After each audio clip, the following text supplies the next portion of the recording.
Então você imagina, o shopping, o Piratas Mall, ele foi inaugurado em 1998. Nessa época, o Pirata já era distante do centro da cidade. E um shopping center em qualquer lugar, ele tem um tempo de maturação. Demora-se muito tempo, porque as pessoas estão acostumadas a vir aqui.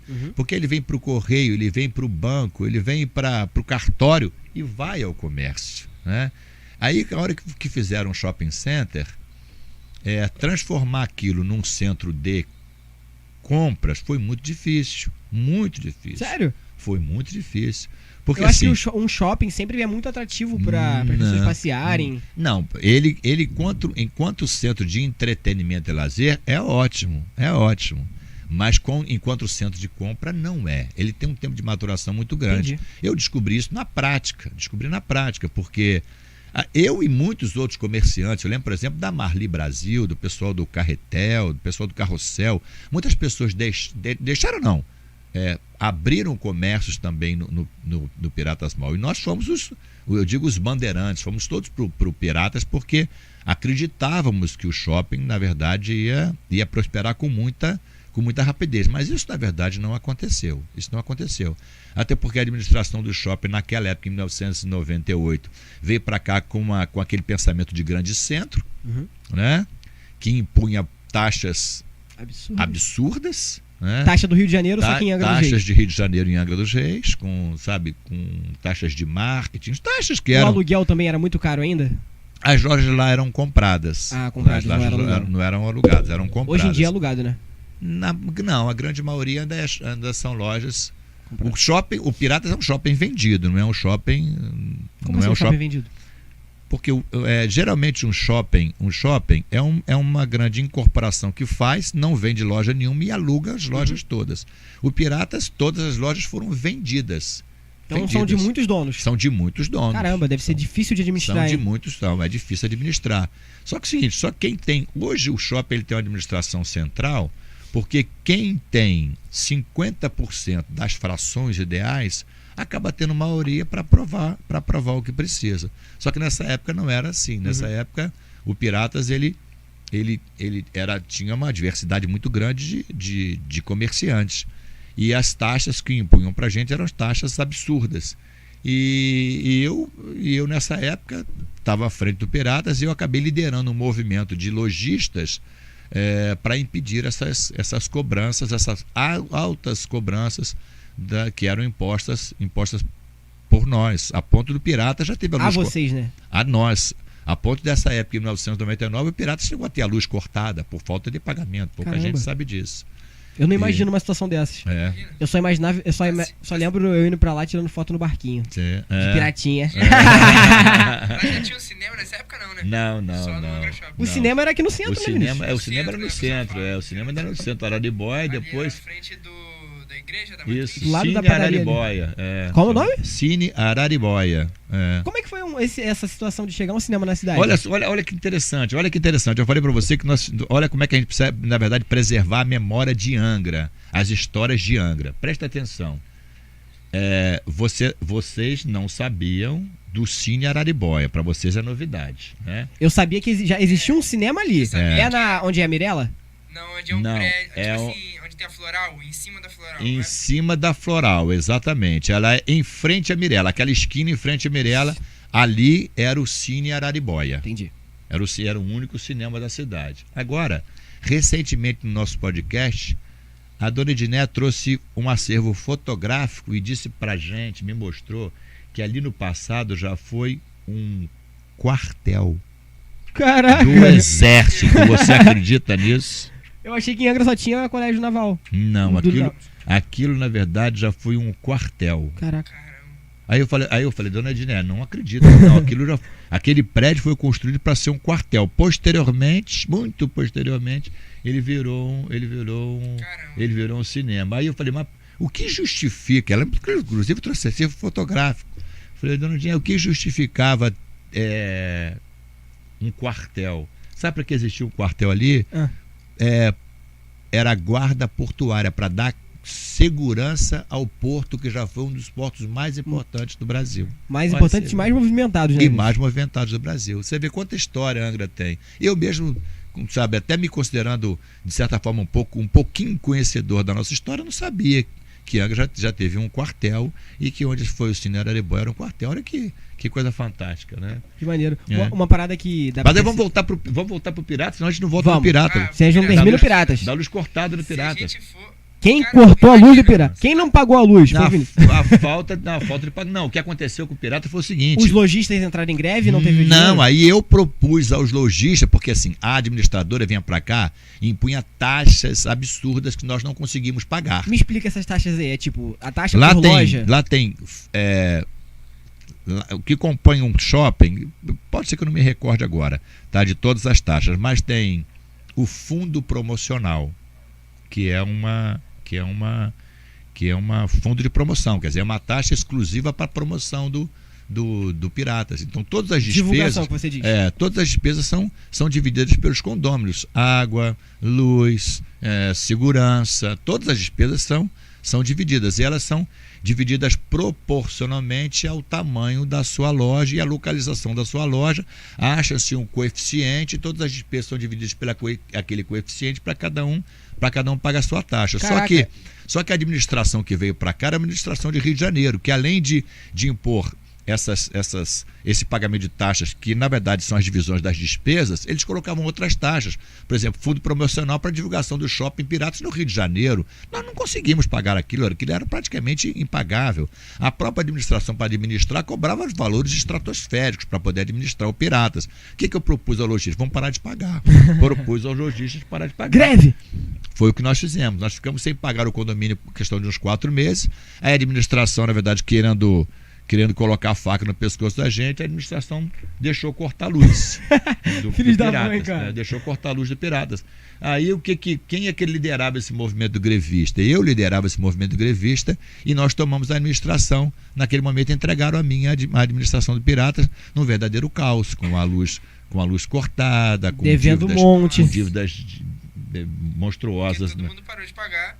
Durante 4 meses. Porque todo mundo parou de pagar durante 4 meses. Agora fala para pagar 4 meses acumulados, pra ver se todo mundo corre. Mas aí, os lojistas mais antigos do Piratas vão atestar o que eu estou dizendo. Eu propus, no dia seguinte, a redução de 30% na cota condominial, 30%, e administrei o Piratas durante 5 anos sem acrescer a cota condominial um único centavo. Me diz uma coisa, Vinícius. Assim, você disse que antigamente o shopping era de um dono. Quem fez o Piratas foi a Acelobato. Uma empresa. A Acelobato fez o Piratas, só que ele vendeu o Piratas. Então ele não continuou lucrando mês a mês? Eu comprei. Não, ele não continuou lucrando. Ele continuou com as lojas dele que ele alugava. Mas mais de 50% do shopping foi vendido. Então eu tinha um pedaço do Piratas, que chama-se de fração ideal.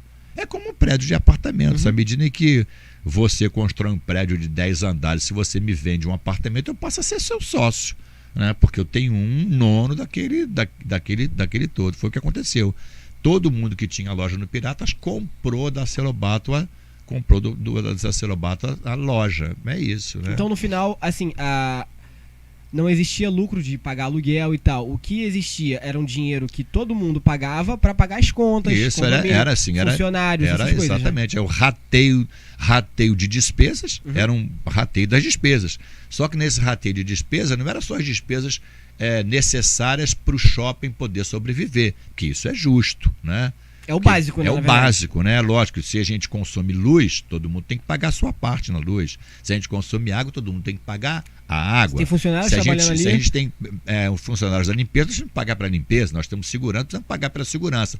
Agora, naquele momento em que o shopping não tinha uma receita tão importante, porque nós não vendíamos, porque o público não ia para os Piratas para compra, porque tinha outros centros de compra, nós achávamos que algumas taxas não deveriam ser cobradas, como, por exemplo, o fundo promocional para divulgar o Piratas no Rio de Janeiro. Se não vendia em Angra, por que divulgar no Rio? Por que eu vou divulgar no Rio de Janeiro, vou divulgar em Volta Redonda, vou divulgar em São Paulo? Nós não concordávamos, por exemplo, quem administrava o shopping tinha uma empresa chamava-se SM2, que era a empresa que administrava. Ela cobrava um valor estratosférico para poder administrar o Piratas. Fazer o que você que fez. E eu falei, não, a gente pode administrar isso aqui, sabe? de forma artesanal, de forma caseira. E se vocês quisessem fazer uma obra, assim, uma reforma para melhorar o shopping, de onde saía esse dinheiro? Saía do fundo de reserva. Do fundo de reserva. Quando você estabelece uma cota condominial, essa cota condominial é sempre um pouco a mais das despesas que o shopping precisa, porque por conta de imprevistos, às vezes tem imprevistos que você precisa fazer frente. Então tem lá um fundo de reserva. Mas isso tem que ser feito de forma a não sobrecarregar os lojistas e outra. Isso tem que ser discutido, no nosso entendimento, e é o que é o correto, tem que ser discutida com os condôminos, tem que ser discutida com os proprietários. As pessoas não pode vir alguém de fora e me impor uma taxa. Eu dizia assim, parece complexo, mas assim, como o shopping era vendido, o shopping era um shopping de 100 lojas. 100 lojas. Tudo num condomínio tem que ser discutido em assembleia, tem que ser votado em assembleia. A Celobato, naquele momento, construiu um shopping de exatas 100 lojas. 100 lojas. E colocou à venda. Eu comprei uma loja. Eu não me lembro. O meu coeficiente de proporcional era 0,524. Eu tinha menos de 1%. 0,524. Só que à medida em que me vendeu, me aceitou como sócio. Você já fazia parte do negócio. Eu fazia parte do negócio. Qualquer coisa que fosse fazer no Piratas, tinha que convocar uma assembleia, podiam me vencer, porque eles tinham 99%. Mas tinha que... Você tinha que passar por você. Eu tinha que participar. O que eu fiz foi convocar os lojistas, nós juntos ficamos com mais de 50%. Aí, então, a partir disso aí... Quer dizer, uma das pessoas que foram muito importantes nesse processo não foram só os lojistas. Lá no Piratas, você vê que não era só os pequenos que se incomodavam com isso. Quem me deu procuração, que nós juntamos e tivemos mais de 50% do Piratas, foi o Fortunato, que era dono ainda é dono do Zona Sul. Ele, como sabia da nossa... É uma das lojas mais antigas lá, né? É a loja mais antiga. É a mais antiga? É a mais antiga do Piratas. Maiores, não é, não? É a maior loja do Piratas, Hoje talvez não seja mais. Porque tem fundo também, né? Pode ser que a casa... Não, eu acho que ainda é uma loja do Piratas. Mas assim, o Fortunato, ele não tinha só as lojas. Ele comprou salas também. Então, essas frações ideais eram juntadas com os lojistas que nós tínhamos ao nosso lado, nós tínhamos mais de 50%. Então aí foi assim que a gente conseguiu tirar a administração anterior, foi assim que a gente conseguiu reduzir a cota condominial, foi assim que nós conseguimos transformar o Piratas. Eu me orgulho de dizer que esse grupo conseguiu transformar o Piratas num centro de compra e não só num centro de entretenimento e lazer. E até para tornar o Piratas num centro de entretenimento e lazer demorou tempo, que até as lojas da praça de alimentação também sofriam muito com esses altos custos que tinham Piratas. Foi uma época realmente assim... Como é que foi a aceitação do povo de Angra? Foi aos poucos que a população foi participando, foi interagindo, né? E assim, eu digo que o Piratas talvez tenha sido a maior experiência profissional que eu tive na vida.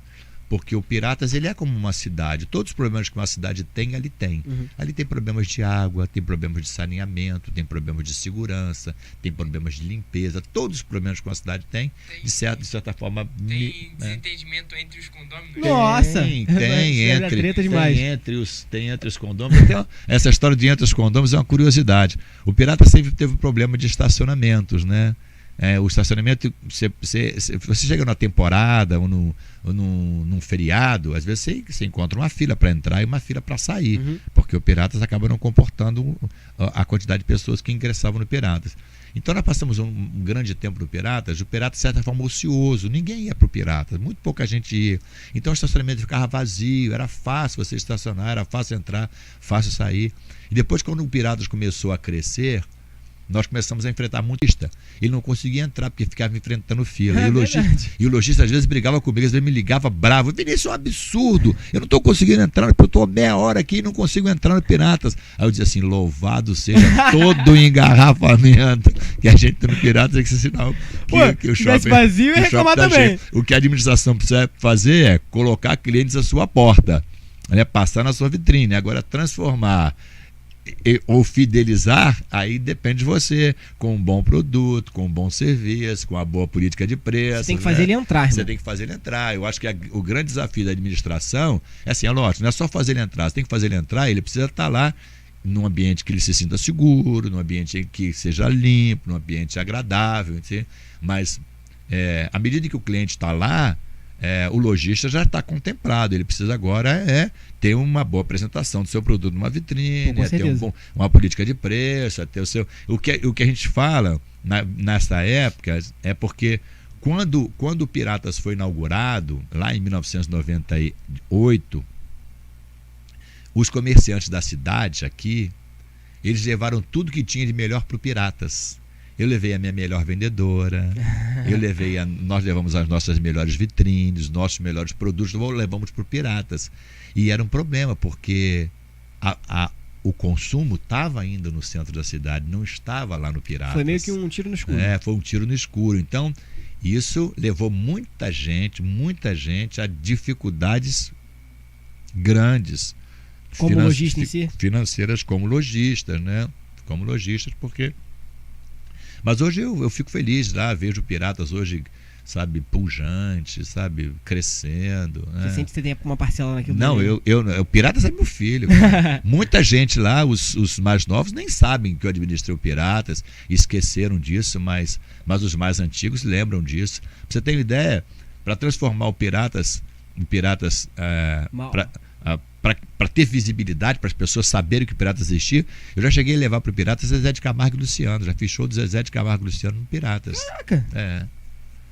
Primeira vinda de Zezé de Camargo e Luciano foi no Shopping Piratas. Eu aluguei o terreno do lado. Comportou espaço para isso? Não, eu aluguei. O Piratas tinha um terreno ao lado, que era o terreno do seu Panayote. Eu aluguei o terreno do seu Panayote, asfaltei o terreno e fiz muitas festas lá. Fiz rodeio. Eu fiz Charlie Brown. Aquele terreno é meio paradão, né? Agora aquele terreno tá paradão, sim. Porque ele não é do shopping? Não, o terreno não é do shopping. É da família do Panayote ainda? O terreno é da família do seu Panayote. Eu trouxe Charles Brown Jr., eu trouxe muitos artistas ali para o Piratas, exatamente para tentar dar essa visibilidade para o Piratas. Como eu te falei, eu me sinto responsável por isso, é meio que meu filho, porque, como eu disse a você, nós não comportávamos as taxas que eram cobradas aos lojistas no Piratas. Que era injusta, né? Eram injustas. Eram incompatíveis com a realidade de uma cidade do interior. É isso que eu quero dizer a você. Talvez se pegasse o Piratas, colocasse ele na zona sul do Rio de Janeiro, as taxas eram justas. Só que o que aconteceu é que a empresa que veio para cá, ela veio com o pensamento de Rio de Janeiro, sabe, com valores do Rio de Janeiro, com promoções do Rio de Janeiro.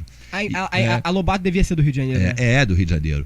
E a SM2, a empresa que administrava, era uma empresa competente, mas era uma empresa de grande centro. Uhum. E ela não aceitava discutir conosco, porque achavam que nós éramos ignorantes do interior, eles não entendem nada de... Caipira. Caipira, pronto, eu acho que você usou a palavra melhor. Mas esses caipiras vão querer conversar com a gente, nós entendemos tudo de shopping center, eu vou sentar na mesa com esses caipiras. Caipiras de peixe. Só que esses caipiras eram os caipiras que pagavam a conta, sabe, eram os caipiras que compraram o Piratas, eram os caipiras que, sabe, que adornavam aquele empreendimento. Então, o que aconteceu no dia seguinte, a entrega da administração nas nossas mãos, nós reduzimos a contribuição condominial em 30%. Quem pagava 1.000 passou a pagar 700.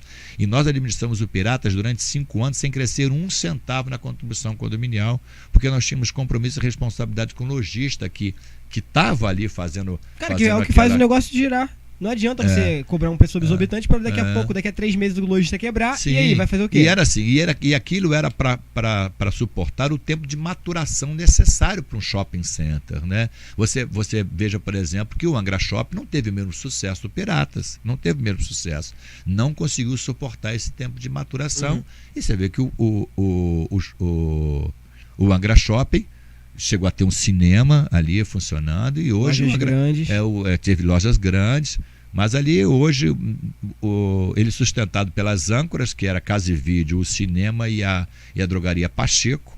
Eram, né? Hoje, o que aconteceu com o Shopping Angra? O que vai acontecer com o Shopping Angra, você sabe? Não, assim, pode ser que ele venha de verdade a ter uma administração, a recuperar, a virar um grande shopping.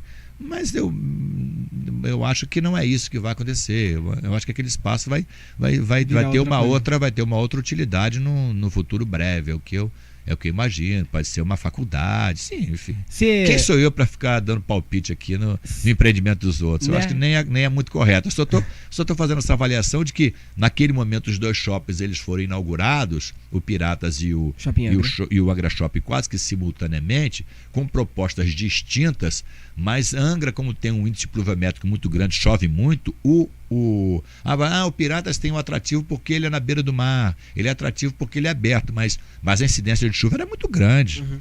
E o Angra Shopping era um shopping com mais cara de shopping, porque era mais fechadão, enfim, né? Eu acho que ele não teve, na verdade, foi uma administração